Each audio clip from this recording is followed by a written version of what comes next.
Hello everyone. Welcome to the micro class of Construction Equipment Installation Project. This video is about the basic knowledge of electricity, mainly in three aspects. We know that the generation and use of electricity changed the course of human history, and now we can hardly imagine what life would be like without electricity. So with buildings today, installation of electrical equipment is an essential and very important part. First of all, let's understand some basic electrical knowledge. In fact, we have been in contact with electrical knowledge in middle school. We have to assemble the circuit in physics class. Do you remember how the circuit is composed?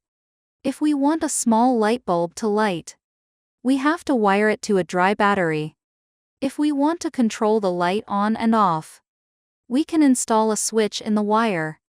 This is what the basic circuit is made of.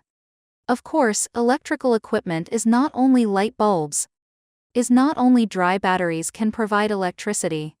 So the composition of the circuit we are so divided. We will be able to provide electricity components called power supplies, such as generators, batteries, and so on. These devices that convert electrical energy into other forms of energy for use are called loads. And the components connecting the power supply and load are all called intermediate links, including wires, switches, protective devices, etc. Both complex and simple circuits are made up of these parts. The dry battery-powered circuits we just described supply direct current, and the electricity we use in our daily life is both direct current and alternating current.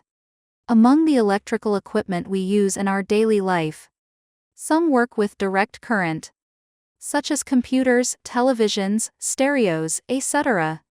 And some work with alternating current, such as electric lights, fans, washing machines, etc. The difference between DC and AC is that the magnitude and direction of DC current, voltage, and EMF are fixed. The magnitude and direction of the current, voltage, and electromotive force of AC vary with time. In fact, there has been a dispute over whether DC or AC is used for the actual building power supply. In the end, AC power is easy to produce and cheap. It is easy to transport, control, and measure. And it is more convenient to convert AC to DC. But it is much more difficult to convert DC to AC. So it has been widely used in the power supply of our buildings. The AC power supplied by power plants is generally used. What about devices that use direct current? They need to have a device to convert alternating current to direct current and then work. The size and direction of alternating current are changed at any time. So if the law of change is different, there will be different forms of alternating current. At present, sinusoidal alternating current is widely used worldwide. That is, the electromotive force, voltage, and current that change sinusoidally with time. Let's take the change in current versus time, which is a sine alternating current. Current, the waveforms, EMF, and voltage are also sinusoidal. The magnitude of the instantaneous current in the figure satisfies the formula I equals m sin omega t plus phi. If viewed in terms of electromotive force or voltage waveforms, a similar formula is satisfied. In this formula, three elements of sinusoidal alternating current are embodied. One is amplitude.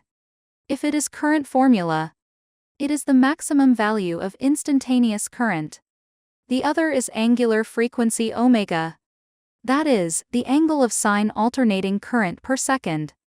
Omega equals 2 pi f equals 2 pi slash t, where f is the frequency, the number of changes per second. T represents the period, the time required for sine alternating current to change periodically once. In China's power supply system, the frequency of alternating current is 50 Hz, and the period is 0.02 second. The third is the initial phase. That is, the phase angle of t equals 0 in the formula. In our current waveform, t equals 0. And the initial phase is also 0. In our general power supply, we use not only sinusoidal alternating current, but also three-phase alternating current. So what is three-phase alternating current? It is a power supply system composed of three sinusoidal EMFs, which are equal in size, same in frequency, and 120 degrees in phase with each other. So if there's only one sinusoidal EMF, as seen earlier, it's a single-phase alternating current. Three-phase AC power is generated by a three-phase generator. Let's look at its principle. We did a simple model of an alternator in physics in high school. We used permanent magnets to form a magnetic field. And there was a coil in the magnetic field. Turning the coil to cut the magnetic field produces a sinusoidal current. And the small bulb connected to the coil lights up. In the actual generator, instead of rotating the coil, we put the coil outside and wrap the iron core outside the coil to make the stator fixed. And the magnetic pole inside rotates to make the rotor. The magnetic field formed here is not a permanent magnet, but an electromagnetic field formed by energizing a coil wound with an iron rod. If, as shown in the figure, the outer stator is composed of a set of coils, the loop composed of this set of coils can produce a sinusoidal current, which is a single-phase alternator. The principle of three-phase AC generator is the same as that of single-phase.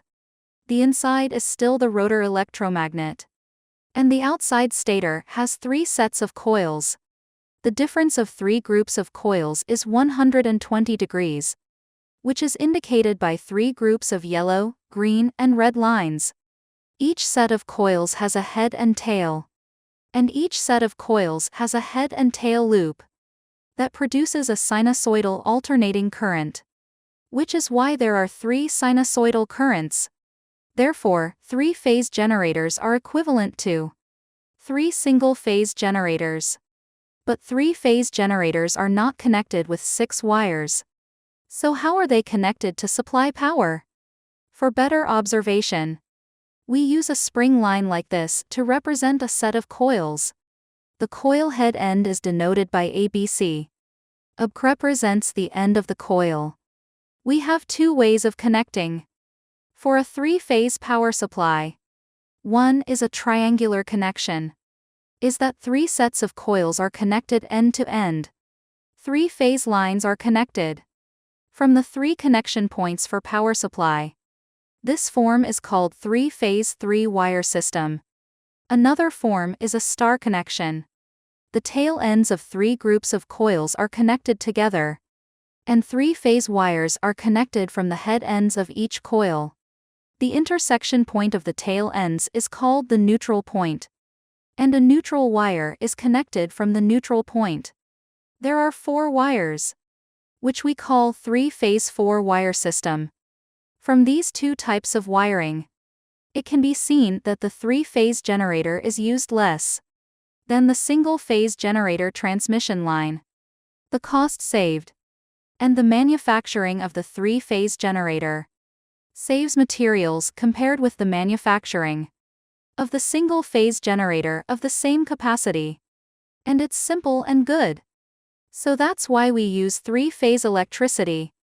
What's the difference between the two ways of wiring a three-phase generator? No matter which wiring mode, the voltage formed between any two-phase lines is called line voltage. Three-phase three-wire system with only phase lines can only form one voltage. But three-phase 4-wire system, there is also a neutral line, and another voltage can be formed between any neutral line and the phase line, called the phase voltage, because the three coils are 120 degrees apart. So the line voltage is 3 times the root of the phase voltage. The domestic and industrial power consumption in our country is 220 volts and 380 volts. That is, the general household lighting power is 220 volts. And some power and industrial power is 380 volts. So the line voltage between two phase lines at the end of power consumption is 380 volts. The voltage between neutral and phase lines is 220 volts. 3 times the root number of 220 is approximately 380 volts. Because the star connection provides two voltages, the three-phase 4-wire system is more widely used. In your life experience, you often hear the concept of connecting wires with live and zero wires. What's going on? In the three-phase 4-wire system, in order to get a more stable voltage, we will connect the neutral point to the Earth. So we know that although the Earth is charged, but the Earth is very big, and the charged electricity can be regarded as zero. So after the neutral point is connected to the Earth, it is called the zero point. The neutral line is called the zero line. And then the phase line can be called the live line. So how do we connect our electrical load to the power supply line? The power load can be divided into single-phase load and three-phase load. Generally, our household equipment is 220 volts single-phase load. Therefore, the circuit can be formed directly from the neutral wire and phase wire. Generally, each household only needs to introduce a certain phase wire and central wire for multiple users in a building. Try to ensure that the three-phase wires are used evenly. There are still some equipment that uses single-phase 380 volts electricity, such as some electric welding machines, which are called single-phase 380 volts load. This requires wiring from any two-phase lines to form a loop. In addition to single-phase loads, there are also three-phase loads, which require three-phase 380 volts power. At least 3 phase lines shall be connected, depending on whether a neutral line is required, such as 3-phase motor. 3-phase loads, like 3-phase generators, also have two types of connection: star connection and delta connection. Star connection: if the impedance amplitude and impedance angle of the three loads of the three phases are equal, the three phases of the load will be symmetrical. Otherwise, it will be asymmetrical. If it is a three-phase symmetrical load, it is only necessary to connect three phase lines. In case of three-phase asymmetrical load supply, connect one more neutral line. It can only be connected with a power supply with a star connection.